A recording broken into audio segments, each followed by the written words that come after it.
નમસ્કાર મિત્રો, સ્વાગત છે આપ સૌનો અમારી યુટ્યુબ ચેનલમાં। તો મિત્રો, હાલની આપણે વાત કરીએ તો ગુજરાત વેધર ન્યૂઝની। તો મિત્રો, ગુજરાતના અલગ અલગ જિલ્લાઓની અંદર કમોસમી વરસાદ તેમજ આ વિસ્તારોની અંદર પવન સાથે વાતાવરણમાં પલટો।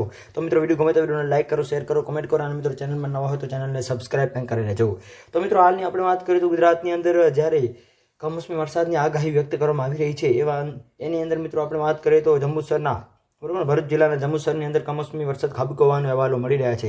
આ સાથે સાથે રાજ્યના અલગ અલગ ભાગોની અંદર પણ પવન ફૂંકાવાની શક્યતાઓ પણ હાલ વ્યક્ત કરવામાં આવી રહી છે। જેની અંદર મિત્રો આપણે બીજી બાજુ વાત કરીએ તો અમુક વિસ્તારોની અંદર જે છે એ વાતાવરણમાં એકાએક પલટો આવવાની સાથે સાથે વરસાદ નોંધાયો હોય એટલે કે કમોસમી વરસાદ નોંધાયો હોય એવું પણ હાલ અનુમાન લગાવવામાં આવી રહ્યું છે। તો મિત્રો, બીજી બાજુ આપણે વાત કરીએ તો વેધર બુલેટિન મુજબ દક્ષિણ ગુજરાતની અંદર કમોસમી વરસાદ જોવા હોવાનું પણ અહેવાલો મળી રહ્યા છે।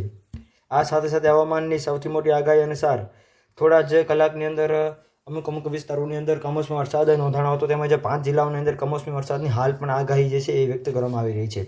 જેની અંદર મિત્રો આપણે જિલ્લાઓની વાત કરીએ તો સુરત, નર્મદા, છોટાઉદેપુર, ભરૂચ, તાપી વગેરે વિસ્તારોની અંદર મિત્રો કમોસમી વરસાદની શક્યતાઓ જે છે એ હાલ વ્યક્ત કરવામાં આવી રહી છે। જેમ મિત્રો આની સમગ્ર નવી અપડેટ જેમ આવતી જશે એમ અમે તમને જણાવતા રહીશું। તો મિત્રો, બીજી બાજુ આપણે વાત કરીએ તો રાજ્યના અલગ અલગ વિસ્તારોની અંદર આગામી 2 દિવસ સુધી આપણે વાત કરીએ તો મધ્ય ગુજરાત, દક્ષિણ ગુજરાતની અંદર અમુક અંશે કમોસમી વરસાદ જોવા મળે એવું હાલ અનુમાન લગાવવામાં પણ આવી રહ્યું છે। તો મિત્રો, વિડીયો ગમે તો વિડીયોને લાઈક કરો, શેર કરો, કમેન્ટ કરો અને આવા સાથેની સહકાર આપતા રહો। તો મિત્રો, આપ સૌનો ખૂબ ખૂબ આભાર।